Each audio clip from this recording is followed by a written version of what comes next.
Assalamualaikum warahmatullahi wabarakatuh. Alhamdulillahi rabbil alamin wa syukurillah wa nikmatillah wa la haula wa la quwata illa billahil aliyul azim.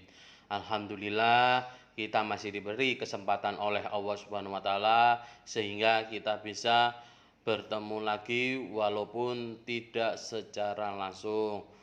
Anak-anakku yang soleh dan soleha, hari ini kita akan belajar tentang rukun sholat. Rukun sholat ada 13. Yang pertama, membaca niat dalam hati. Pengertian niat adalah menyengaja melaksanakan sholat dalam hati. Adapun mengucapkan lafalnya, niat sholat dengan lesan tidak termasuk rukun. Akan tetapi sunnah hukumnya tentang niat, Nabi SAW bersabda, sesungguhnya amal perbuatan atau ibadah itu sah tergantung pada niat atau dengan niat. Hadis riwayat Bukhari dan Muslim. Jadi ketika kita mau memulai sholat, kita harus meniatkan terlebih dahulu niat untuk sholat apa yang kita akan lakukan. Kemudian yang kedua, berdiri bagi yang mampu. Berdiri bagi yang mampu atau bisa berdiri.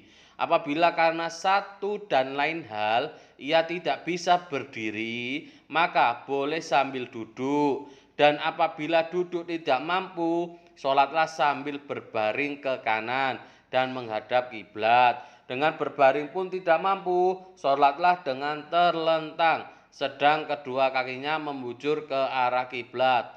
Tentang hal tersebut Nabi bersabda dari Imran bin Husain radhiyallahu an bahwasanya ia bercerita, pernah aku sakit bawasir atau keluar ujung usus. Kemudian aku bertanya kepada Nabi Shallallahu Alaihi Wasallam, bagaimana aku harus sholat? Maka jawab Nabi, sholatlah sambil berdiri. Apabila kamu tidak mampu berdiri, maka sholatlah sambil duduk. Maka apabila kamu tidak mampu dengan duduk, maka sholatlah dengan berbaring. Hadis riwayat Bukhari. Jadi kalau kita tidak bisa sholat dengan berdiri, boleh dengan duduk. Kalau tidak bisa duduk, dengan berbaring. Kalau tidak bisa berbaring, maka bisa menggunakan isyarat untuk orang-orang yang stroke atau lumpuh. Kalau sudah tidak bisa melakukan apapun, banyak orang yang mengatakan lebih baik disolatkan. Jangan sampai ya kita disolatkan kan. Berarti kalau kita sudah disolatkan berarti kita sudah meninggal. Oke, lanjut yang ketiga, membaca takbiratul ihram.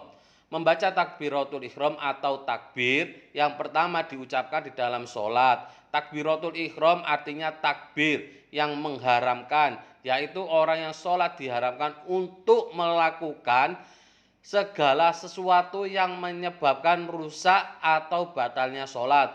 Nabi SAW bersabda, dari Rif'ah bin Rafi berkata, bersabda Rasulullah SAW, apabila kamu telah berdiri untuk memulai sholat, maka bertakbirlah. Hadis riwayat Bukhari.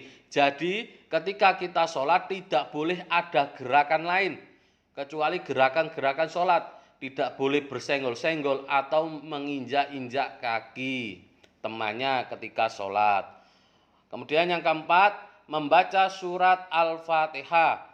Membaca surat Al-Fatihah apabila sholat itu dilaksanakan munfarid atau sendiri, maka mutlak wajib membaca surat Al-Fatihah. Dan apabila tidak membacanya, maka sholatnya tidak sah.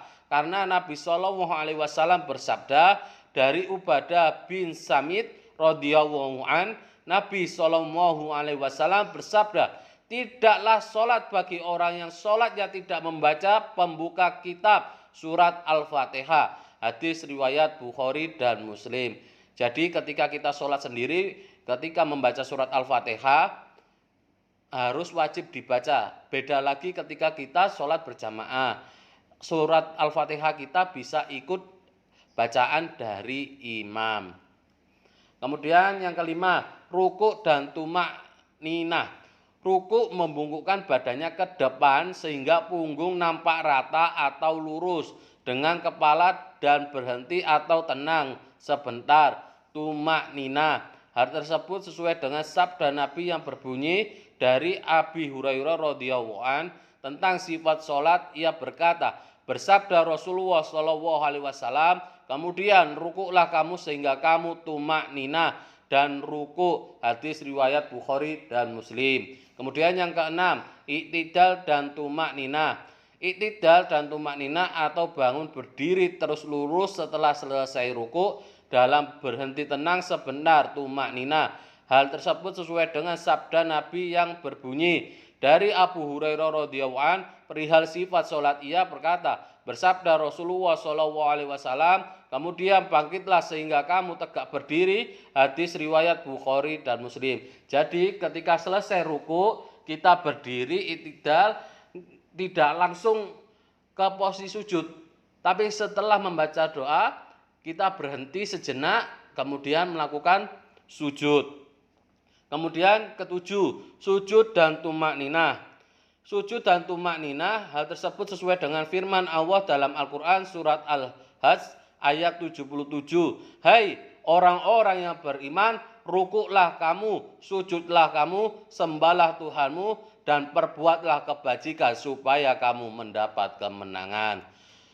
Kemudian yang kedelapan, duduk di antara dua sujud dan tumak ninah. Tentang duduk di antara dua sujud dan tumak ninah sesuai dengan sabda Nabi Shallallahu Alaihi Wasallam yang berbunyi dari Abu Hurairah radhiyallahu an dalam sifat sholat. Ia berkata, bersabda Nabi Shallallahu Alaihi Wasallam, kemudian sujudlah kamu sehingga tumak ninah. Dalam sujud kemudian bangkitlah, duduklah sehingga tumak ninah. Dalam dudukmu kemudian sujudlah sehingga tumak ninah. Dalam sujud kemudian lakukan seperti yang demikian itu dalam setiap sholatmu. Hadis riwayat Bukhari dan Muslim.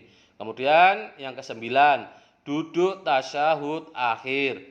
Duduk tasyahud akhir ini sebagaimana yang dicontohkan oleh Rasulullah SAW dalam pelaksanaan sholat sehari-hari. Oleh karena itulah kita ittiba mengikuti oleh apa yang dilaksanakan oleh Rasulullah SAW. Karena beliau Rasulullah SAW bersabda dari Malik bin Huwais radhiyallahu an bahwasanya Nabi SAW bersabda, sholatlah kamu sekalian sebagaimana kamu melihat aku sholat. Hadis riwayat Bukhari dan Muslim. Kemudian yang ke-10, membaca tasyahud akhir.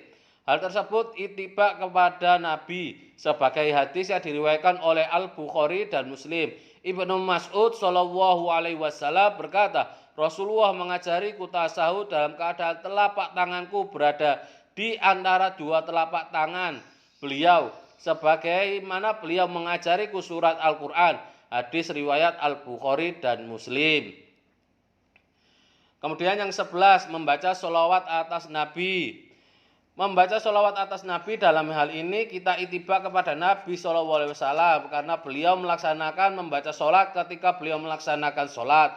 Dari Ka'ab bin Ajrah berkata bahwasanya Nabi SAW bersabda dalam sholatnya membaca, ya Allah berilah rahmat Nabi Muhammad dan atas keluarga Muhammad sebagaimana engkau memberi rahmat Nabi Ibrahim dan keluarga Ibrahim. Atau di buku kalian halaman 49, Allahumma sholli ala Muhammad wa ala ali Muhammad kama sholaita ala Ibrahim wa ala Ibrahim, dan seterusnya. Kemudian yang ke-12, mengucap salam yang pertama. Adapun mengucap salam yang kedua, kebanyakan jumhur ulama menyatakan bahwa itu sunnah. Tentang wajibnya mengucapkan salam pada akhir sholat setelah selesai membaca tasyahud, Nabi bersabda seperti yang telah disebutkan di depan pada rukun sholat ketika takbiratul ihram. Jadi ketika kita selesai sholat, ada yang menggunakan ketika salam pertama suaranya keras,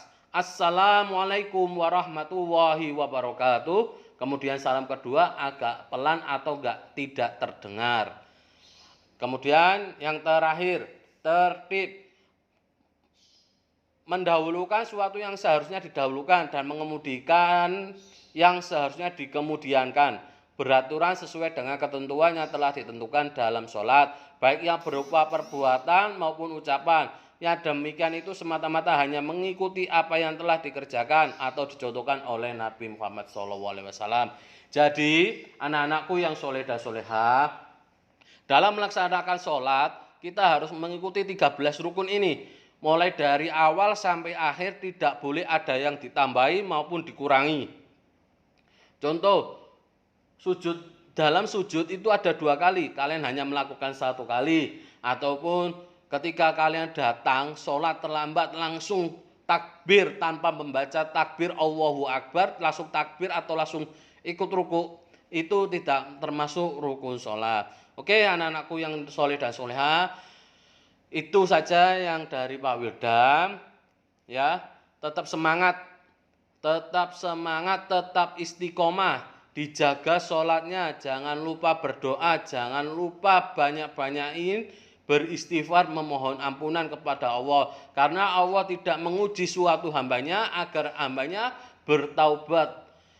Musibah ini menjadikan kita introspeksi diri kita masing-masing. Pak Wil dan orang-orang semuanya yang ada di seluruh dunia ini menjadi introspeksi, termasuk orang-orang Islam. Kenapa Allah mengirimkan musibah ini? Mungkin Allah menguji kita kesabaran kita, menghapus dosa kita, agar kita menjadi hamba yang lebih bertakwa lagi. Sekian, terima kasih dari Pak Wilda. Stay safe, keep healthy, stay in and stay positive. Assalamualaikum warahmatullahi wabarakatuh.